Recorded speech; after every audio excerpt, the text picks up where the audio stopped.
Оце надо було так взбодрить мене з самого утра. Всем привет, вы на канале Гвардио. Меня просили записать обзор патча 28 сезона, и соответственно ролик будет с корректировками 12 и 13 декабря. Поговорим мы сразу про сезон. Сезон теперь длится 2 месяца. Боевой пропуск изменили на 1 месяц, и очки получения боевого пропуска увеличили в 3 раза. Это такой момент. Поговорим мы сейчас о фигурах, предметах и соответственно перейдем к реликвиям. К сожалению, сразу хочу вам сказать, что у меня нет наработанной базы, я всего лишь поиграл 4, ну, по-моему, 3 или 4 раза, но это не важно. 3 или 4 раза я сыграл в игру, у меня нет, скажем так, примеров, чтобы вам показать, скажем так, наяву, как это работает, но я постараюсь донести до вас все дословно. Перейдем мы сразу сейчас к фигурам. Вот, тут довольно-таки есть и большие, и небольшие изменения. Охотник на выдор, это охотник-зверь. Ему здесь изменили дэмэдж за удар, то есть за каждый вот этот вот, короче, кого он ударит, там по-моему, на 25 урона повысили. И 3-го уровня, когда вы забрали, на 5% увеличили урон от суммонов. Ну, это такое себе изменение. Самое жесткое изменение, которое я считаю неоправданное, зачем это сделали, вообще для меня непонятно. То есть, очень жестко нерфанули Энчу. Теперь она только замедляет скорость атаки. У меня нет слов описать эту ситуацию на самом-то деле. Я не знаю, кто там наныл, что это имбалансный персонаж. Не знаю. Но это максимально, ну, теперь useless персонаж, которого вы просто собираете в двойку через друида и продаете. Либо же используете его для того, чтобы сожрать его через энергию Кира. В другом, ну, как бы, приоритете я ее не вижу. Может, кто-то и раскрыл потенциал текущей инчи. Если кто-то раскрыл, пишем в комментарии, естественно. Замедление скорости атаки на 30% теперь и в радиусе одной клетки, естественно. Кто вас ударил, то, соответственно, замедление атаки сработало. Спасибо, классно, круто. Всегда мечтал такую инчу видеть. Спасибо огромное. Прям шикарное. Bounty Hunter — это гоблин-убийца, с которого вы обычно берете одну монетку. Теперь на его иконке, там где сюрикен нарисовано, 1 монетка, 3 и 5. Это означает что? Правильно, это означает, что вы с него не взяли одну монетку, не заработали либо 3 монетки, либо 5. Прикольные изменения, теперь можно не запутаться в дубликатах, которые вы накупили на своем столе. И можно по максимуму, скажем так, реализовывать этого гоблина-убийцу, лутая эту монетку. Это, в принципе, реально приятное изменение. Grim Touch был раньше фиолетовой фигурой 4-го тира, теперь это персонаж 1-го тира, стоит 1 монетку, сразу кастует свою способность, поэтому маны ему не требуется. Количество фигур задевает, которых он своими чернилами 2, 4, 8, как и осталось. КД у него 999 секунд. И кто-то говорил мне, что рефрешер не работает на Гримтаче. Насколько это правдиво или неправдиво, я не знаю, но, соответственно, в комментариях вы поделитесь этой информацией. Я думаю, кто-то уже точно тестировал рефрешер на Гримтаче. Так, идем дальше. Идем дальше. Богиня света, она же бог-жрец. Раньше у нее была способность это заключать тьму и понижать сопротивление к магии. Сейчас же она хилит вот в таком вот радиусе. Вот. В принципе, если вы собрали ее в тройку, то это прикольно. Но во всех остальных смыслах предыдущая жрица мне намного больше нравилась. Хилит она, естественно, 100, 125, 150. Продолжительность 5, 7, 10. КД 20, 15, 12. В принципе, если просто собирать ее под богами и использовать как отхил, то в паре с Трентом, я думаю, это прям... Вах, какая чудотворец будет. Жрица-чудотворец. Нерфанули жестко Эгиду. Во-первых, ей порезали радиус срабатывания ее способности. Как бы, ну, довольно-таки существенно. Когда вы ее в тройку собираете, только тогда вы получаете радиус 2 клеток. Я бы сказал, это жестко неоправданный нерв, потому что всему виной был посох 3-го тира. Но мы к нему вернемся, я обязательно о нем расскажу более детально, более подробно. Урон, соответственно, сделали со способностью у нее 100, 150, 200, КД 10, 9, 8. Ну, в принципе, как и было. Только урон немного порезали, но это уже такое. Дело третье. Так, где мой доминатор? Где мой Войд? Войд, где ты? Вот. Что изменили конкретно Войду? Все просто. Сделали, что он теперь хрону накидывает на себя. Все. Это все изменения. То есть он не кидает в рандомную ее точку, а кидает ее на себя. Изменили Манки Кинга. Теперь у него для того, чтобы он кинул свою палку кому-то на лицо, нужно сделать 5 ударов на 1-м уровне, на 2-м 4, на 3-м 3. В принципе, все. Как бы вот вам и все изменения Манки Кинга. Антимаг. Ему изменили следующее. Теперь у него способность умножается не на 4, 6 и 8, а на 3, 5, 7 соответственно. И длительность оглушения всегда одинаковая, это 0,5. Когда на способность не добавили, такой же имбалансный персонаж, как и остался в принципе. Леон. Текучий ли он, мне не нравится. Это Лина за 4 монеты, грубо говоря. Единственное, какой у него плюс у этого Леона, то, что он сразу сосет ману противника. То есть он нанес урон и всю ману высосал, грубо говоря. Также он имеет процентажный бонус урон для каждого дополнительного демона. То есть 5, 10, 15 множитель. То есть от максимального хп цели для каждого уникального демона. Вот как-то так это работает. Я, если честно, не увидел импакт от этого Леона нового. Он старый мне больше нравился. Новый какая-то, ну, извините меня, Г. Нерфанули дико Дизраптора. И это оправданный нерв, потому что раньше, если вы видели Дизраптора в двойку с Аганимом и, не дай бог, с рефрешером под богами, то вы стояли в вечном сайленсе. Сейчас же это пофиксили. Теперь вы его только в двойку, если собрали, Аганим ему надели, ну, тогда еще, как бы, вы получите максимум 2 тучки на лицо. Ну, это максимум. Это уже не настолько жесткий персонаж, но все равно еще довольно-таки жесткий. То есть, если вы собрали его в двойку, кинули ему Аганим, рефрешер, все, замечательно, под богами будет вечный сайленс, как и был, в принципе. Но по изменениям. На первом уровне продолжительность его сайленса 4, на втором 6, на третьем 8. По сравнению раньше, это 4, 8 и 16, соответственно. Жестко? Ну, в принципе, оправданно его нерфанули, потому что это был лютый дисбалансный персонаж, который мог накинуть вам, сколько, по-моему, 4 тучки он мог накинуть, да? По-моему, да, 4 тучки он мог накинуть, и это было люто, потому что каждая его тучка настакивалась друг на друга. Хороший баф тролля, оправданный баф, я считаю. Теперь его стычка, когда он каждого юнита меняет, сразу срабатываются топоры. То есть, вот, допустим, у вас 10 пинков, по каждому пинку дал, сразу сработали топоры. И теперь у него работает это таким образом. Его топоры наносят базовый урон его атаки. То есть, у вас урон с руки 1000, соответственно, вы нанесете 1000 плюс доп урон. 200, 300 и 400, соответственно, от уровня этой фигуры, либо от уровня способности, если вы играете через Аганим. Прикольный баф на самом-то деле, оправданный баф, потому что раньше он смотрелся немножечко не настолько мощно, как сейчас. Новый герой, Лешрак. Я считаю, это useless герой. У меня есть на это жесткие причины. Я его собирал в тройку, собирал его через магический посох 3-го тира, имбалансный предмет этого патча, в принципе, и предыдущего, и я думаю, будет еще и будущего, потому что нерфить, я так понимаю, не собирается этот посох. Почему? Давайте вот я поподробнее расскажу. Радиус его атаки вот такой, радиус его способности вот такой. То есть одинаковые, что там 3 клетки, что тут 3 клетки.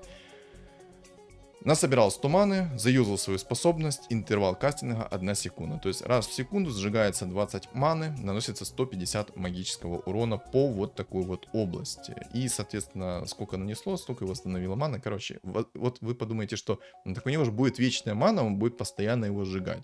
Окей, давайте я вам покажу персонажа, который имеет идентичные способности, грубо говоря, но намного импактнее. Но единственное, что радиус его срабатывания способности намного меньше, но и дамаг у его способности намного больше, и, соответственно, плюшек тоже. Радиус его способности вот такой, почти 2 клетки, скажем так, ладно, 1 клетка будет. 240 магического урона в секунду, продолжительность 5 секунд. То есть сколько это урона на секундочку? 1200 урона? Неплохо, да? 1200 урона по сравнению с тем молодым человеком, который делает 5 тиков по 150 урона. Плюсы вот такого героя. Смотрите, он имеет увеличенное магическое сопротивление 80%. Но это не все. Он имеет полный иммунитет ко всем дебафам.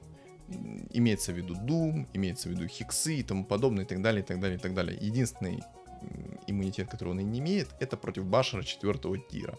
Но пред всем остальным у него обалденный баф способности. Встроенная БКБ, которая скидывает все дебафы. То есть, если вы играете против магов, они дают вам минус 90% магического сопротивления. Но, как только этот молодой человек начинает крутиться, он скидывает дебаф магов, эти 90%, и навешивает на себя 80% магического сопротивления. И тут ты на секундочку думаешь, а зачем мне леший, когда есть вот этот?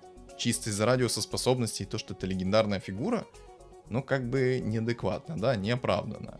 Ну и, соответственно, тут мы закончили по фигурам. Давайте перейдем к предметам, что тут поменяли конкретно. И сразу скажу, это не писали в чейнджлоге, поэтому я это заметил и сам, и в принципе в чате Телеграма тоже об этом писали. Колечко. Теперь он дает 20 маны, а не 30. И срабатывает она после того, как ваша фигура сделает один шаг. То есть, у вас есть убийцы. Сначала они прыгнут, а потом юзнется кольцо. Я считаю, это хорошее изменение, потому что раньше, если у ваших фигур были арканцы, то они сразу юзались, и баф тот человек с кольцом, который был, он не получил баф от арканцов, то есть он не восстановил себе ману. А сейчас он может спокойно восстановить себе ману, прыгнуть, завязать колечко, еще восстановить себе ману. То есть я считаю, это оправданный баф.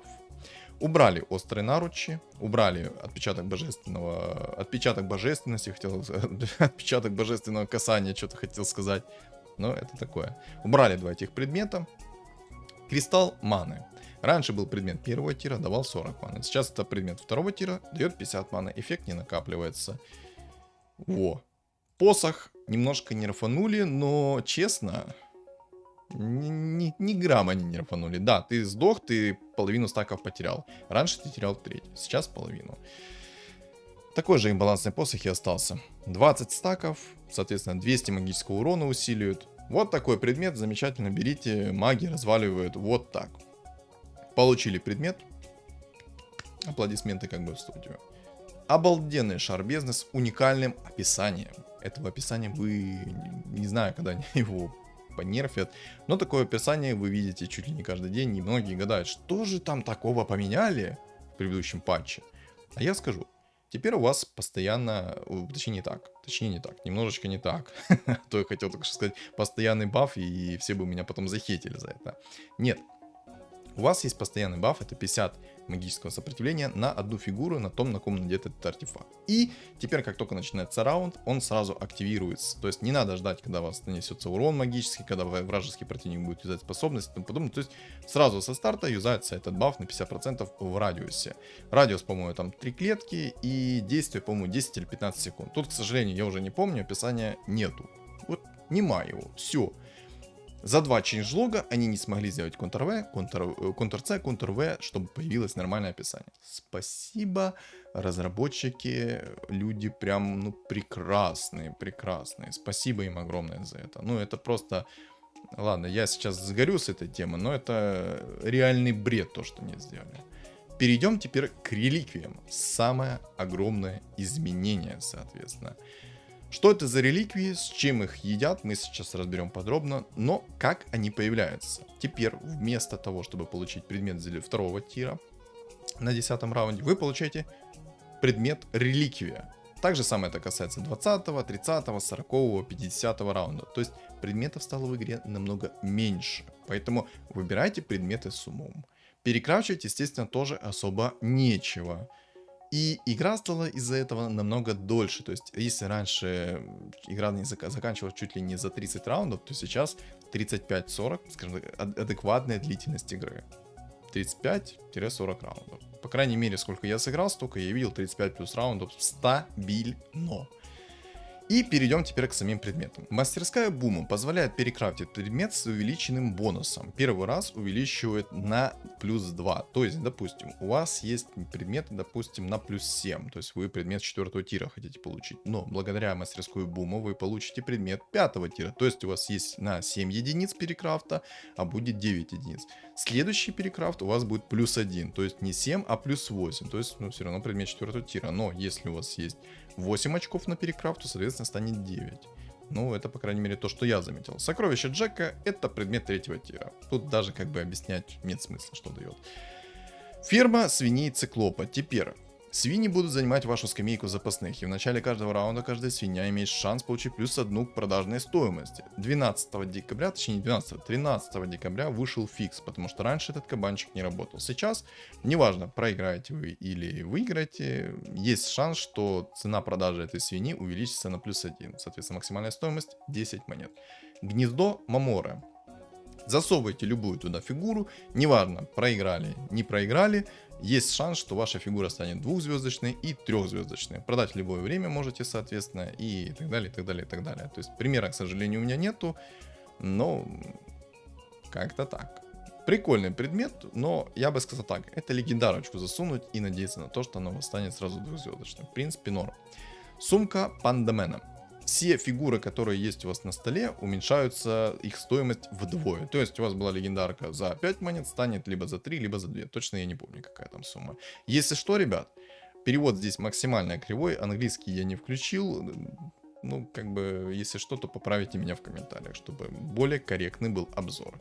Примеров, к сожалению, у меня нету. Шлем Ареса. На 10 раундов у вас увеличенный бонус, точнее не так. Я сейчас криво скажу, и будет максимально непонятно. Берете шлем Ареса, у вас 7 уровень.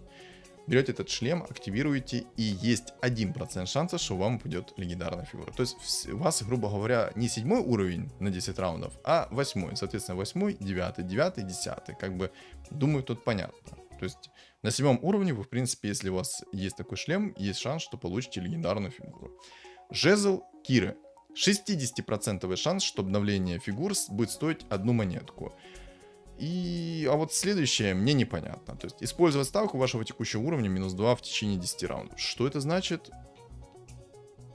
Я не понял. Если что, напишите в комментах. Перевод вот такой отличный, даже на английском. Там он кривой, как не знаю кто. Коса Скола.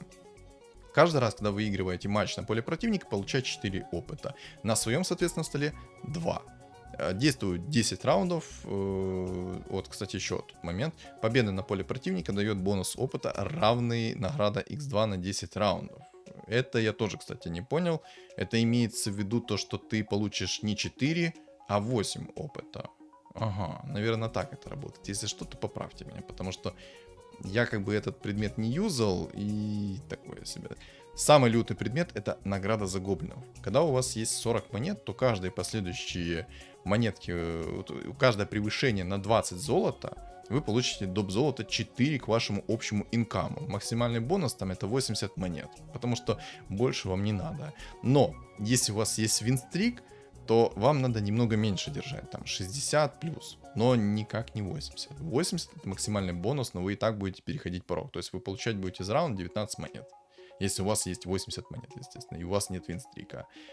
Получается, берете вот 80 монет, юзаете этот предмет, получаете за каждый раунд по 19 монет. Проигрыш, выигрыш, неважно, 19 монет в кармашек. Прикольный артефакт, вот такой. Считаю еще очень жестким артефактом это вот этот метаморфозм Гуара. Короче, суть в чем? При победе на матче поле противника 40% урона, нанесенного по шахматисту, преобразуется в хп ваше. То есть вы нанесли 20 урона и 40... Ну, давайте не так. Ну, сколько там?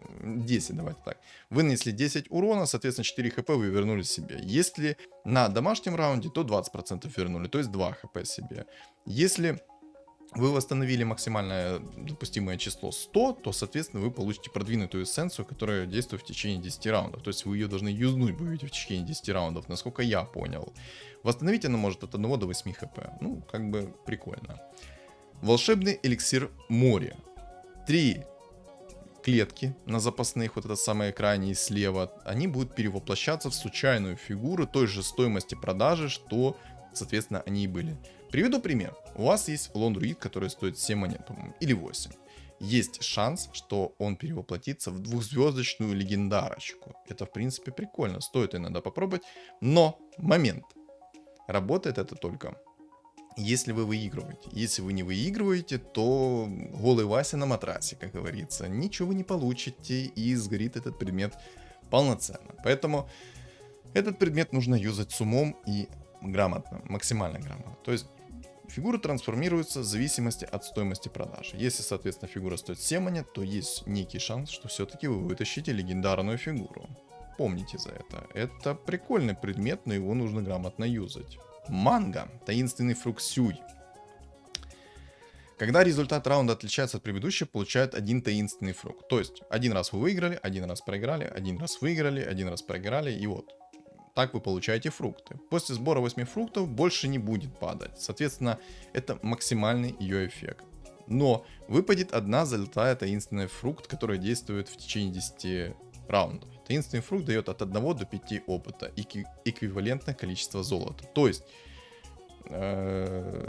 вот, кстати, не так. Это таинственный фрукт. А вот золотой таинственный фрукт дает иммунитет к одному смертельному удару, сохраняя хп шахматиста на уровне 1 единицы. Это прикольно. Потому что, допустим, бывают такие моменты, что вы думаете, все, сейчас он вылетит. А он юзнул этот фрукт, вы его выбиваете, а он не вылетает. И, соответственно, он приходит к вам еще раз, но уже поболее, знаете, подкачанный, и выносит вас. Это довольно-таки неожиданный прикол, может перевернуть игру в некоторых моментах. Ну и аптечка священника. Играете через жрецов, то вы, соответственно, берете эту аптечку. Ваш шахматист получает урон, мгновенно получаете опыт. Урон поделенный на опыт. То есть, смотрите, вы получили 20 урона, поделили на 2, получили 10 опыта, соответственно, сверху. Работает 10 раундов. Вещь прикольная. Если против вас суммонеры, можно получить очень много опыта. Ну и еще одно нововведение, это то, что увеличили стоимость уровня на 11 и на 12. Теперь по 32 опыта нужно что на 11, что на 12. Ну, в принципе, по таким изменениям все. Больше как бы мне добавить абсолютно нечего. Что думаете по поводу... ну, давайте так, подведем заключение. То я хотел уже сказать, знаете, прощание, все дела, но нет. Давайте подведем заключение. Сейчас мнение разделилось пополам. Кто-то за то, что патч стал реально прикольным, интересным, а кто-то за то, что убили игру напрочь.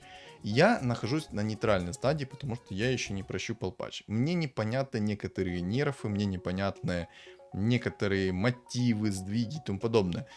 Сама идея внести реликвии — это прикольная идея. Но нерфы и баланс фигур — это какой-то, бред. Бред, потому что, извините меня, занерфить Такинчу. Какой стимул? Есть посох 3-го тира, его не нерфят, хотя это лютая имба. Не дай бог магам падает, все, морских сносит напрочь. О, кстати, я забыл. Совершенно забыл. Бафнули же морских. Где там морские? Не сюда, не сюда. Где морские? Морских хочу. Совершенно забыл. Бафнули синергию морских. Теперь 60% имеет поглощение. Раньше было 40, теперь 60. Это круто. Это хороший баф, но тоже. Пока не нерфанут посох, это классный баф. Если, соответственно, посох нерфанули, то это много. Вот эта сумма будет, конечно, много. И я сразу хочу сказать, это поглощение урон от умений. Касается чистого урона, физического и так далее, и так далее. Любое умение морские поглощают и возвращают магическим уроном. Это я говорю к тому, что раньше я об этом не знал. А вот теперь я знаю. И делюсь этой информацией с вами. Воинам, соответственно, бафнули что? Воинам бафнули то, что они теперь 170% чистого урона возвращают равной их брони. Ну, тут как бы было 150, стало 170. Зверям, соответственно, что сделали? На первом уровне зверей теперь у вас получается атака союзника плюс 10, а не плюс 15, как было раньше. В принципе, больше таких изменений не было. Поэтому будем подводить заключение дальше. Мне, как показалось, они выкатили довольно-таки сырую идею. Вот реально довольно-таки сырую идею.